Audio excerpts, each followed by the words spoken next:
यह तब की बात है जब मैं अपने कॉलेज के एक एनुअल फंक्शन को अटेंड करके अपनी गाड़ी खुद ड्राइव करके घर वापस लौट रही थी। फंक्शन के बाद हुई पार्टी में दोस्तों के साथ मस्ती करते हुए कुछ शराब भी पी ली थी मैंने और शायद उसी नशे का खुमार था कि मेरी कार की स्पीड 70 से 80 को पार कर गई थी। इसका ख्याल मुझे तब आया जब एक पुलिस जीप ने हॉर्न देकर मेरी कार को रोका। पुलिस जीप में से 25 से 30 साल का जवान पुलिस इंस्पेक्टर निकला और मेरी कार के साइड विंडो की तरफ आकर रौब से बोला, नशे में गाड़ी चला रही है। मालूम नहीं यहाँ अधिकतम स्पीड लिमिट 40 की है और तुम 70 की स्पीड पर गाड़ी भगा रही हो। इंस्पेक्टर के रौबीले आवाज से मैं एकदम डर गई और बोली, गलती हो गई इंस्पेक्टर साहब। आगे से ध्यान से गाड़ी चलाऊंगी। कार से बाहर निकलो और अपना ड्राइविंग लाइसेंस दिखाओ। इंस्पेक्टर भी अपने हाथ आए सुनहरे मौके को हाथ से नहीं जाने देना चाहता था। मैं ड्राइविंग लाइसेंस अपने पर्स में खोजने लगी लेकिन मिला नहीं, शायद मैं घर पर ही भूल आई थी। मेरी घबराहट और बढ़ गई। सर, लगता है मेरा लाइसेंस घर पर ही रह गया है। बाहर आ जा, तेरी तलाशी लेनी पड़ेगी। इंस्पेक्टर ने मुझे बाहर निकलने का हुक्म दिया। मैं घबराती हुई कार से बाहर निकलकर खड़ी हो गई। इंस्पेक्टर ने जी भरकर मेरी खूबसूरती को देखा, फिर कड़क आवाज में बोला, अपने हाथ ऊपर उठाओ और घूम जाओ।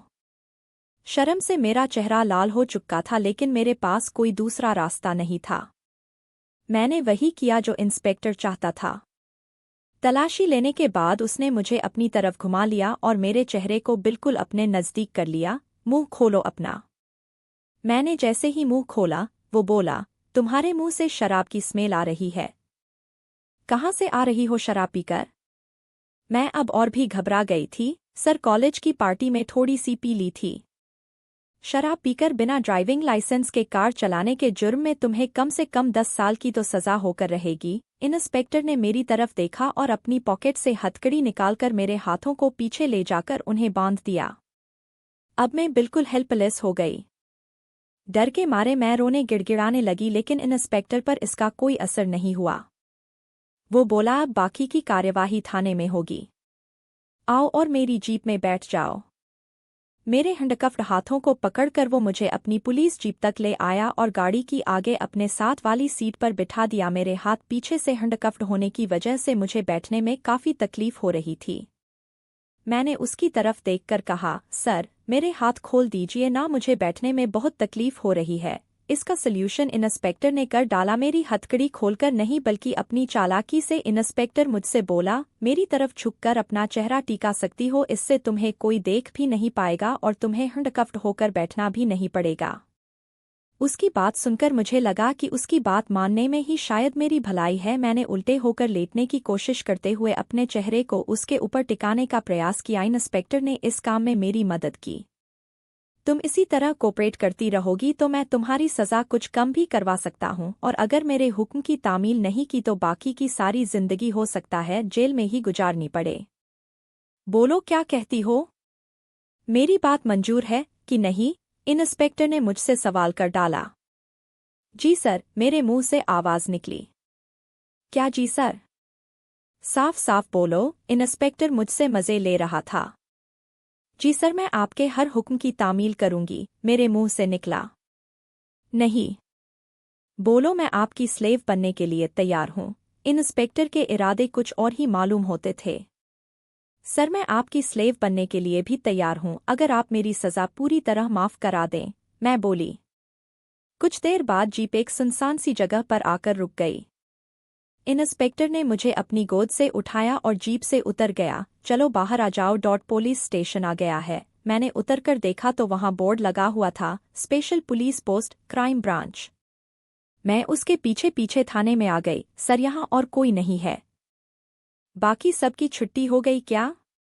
यह स्पेशल चेक पोस्ट बनाया गया है जहां सिर्फ मेरा ही राज है, किसी दूसरे आदमी की यहाँ कोई ज़रूरत ही नहीं है क्योंकि दूसरे थानों से भी कुछ खास किस्म के अपराधी यहाँ पर लाए जाते हैं ताकि मैं उनका अपने तरीके से पूछताछ कर सकूं। इंस्पेक्टर की बातों से मेरी रही सही हिम्मत भी जाती रही। अंदर पुलिस स्टेशन का नज़ारा भी देखने लायक था। पुलिस स्टेशन थाना कम, ड्राइंग रूम ज्यादा लग रहा था। एक टेबल, 4 कुर्सी के अलावा एक आरामदेह सोफा सेट भी वहां पड़ा हुआ था। एक अटैच्ड वॉशरूम और एक एक्स्ट्रा रूम भी था जिसे शायद इंस्पेक्टर ने अपने आराम करने के लिए रखा हुआ था क्योंकि वहां पर एक बेड भी पड़ा हुआ था। साइड में ही एक कमरे में सलाखें लगी हुई थी जिसे जेल की तरह इस्तेमाल किया जाता होगा।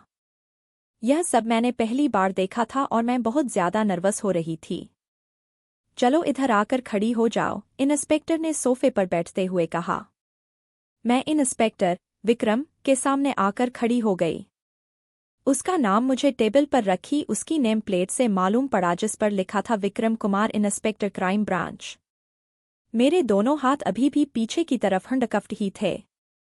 मैंने देखा कि वहां पर एक वीडियो कैमरा लगा हुआ था जिससे लगातार रिकॉर्डिंग हो रही थी। विक्रम ने मेरी तरफ देखते हुए बोला, इधर आओ मेरे नजदीक।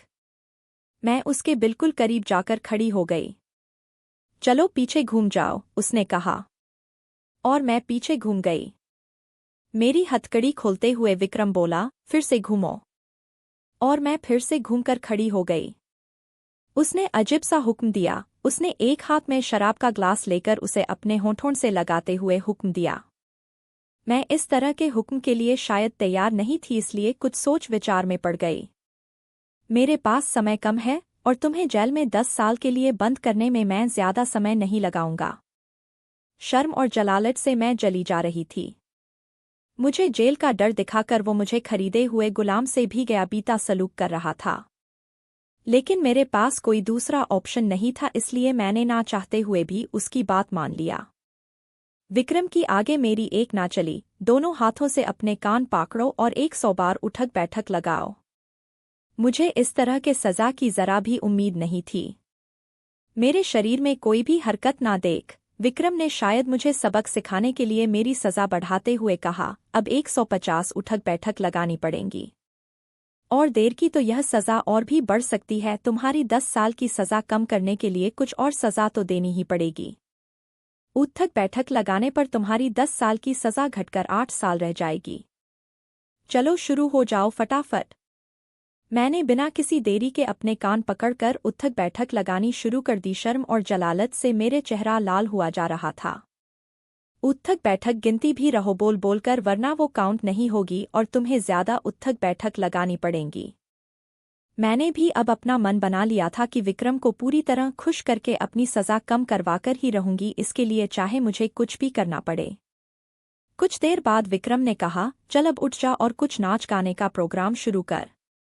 मैं जैसे ही उठकर खड़ी हुई, विक्रम ने कमरे में रखे हुए म्यूजिक सिस्टम को चालू करते हुए मुझे हिदायत दी, इस सीडी में 5 सॉन्ग्स हैं, इन सभी सॉन्ग्स पर तुझे डांस करना है। डांस इतना अच्छा होना चाहिए कि मैं खुश होकर हर गाने के साथ तेरी बाकी की सजा भी माफ करता चला जाऊं।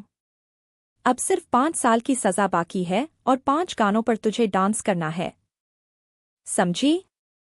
जी सर, समझ गई। 5 गानों पर मुझे डांस करना है जिससे आप खुश हो जाए, मेरे मुंह से निकला। हाँ, तुम बिल्कुल ठीक जा रही हो, बस एक बात का ध्यान रहे कि अगर मुझे तुम्हारा डांस पसंद नहीं आया तो वो बाला डांस काउंट नहीं होगा। विक्रम ने मुझे डराने के लिए शायद इसलिए कहा ताकि मैं अपनी बेस्ट परफॉर्मेंस दे सकूं। ठीक है सर, मैं बहुत ही अच्छा डांस करूंगी ताकि आप पूरी तरह खुश होकर मेरी सजा को माफ करते रहें। मैंने भी मानो उसे चुनौती देते हुए कहा। कहानी जारी रहेगी।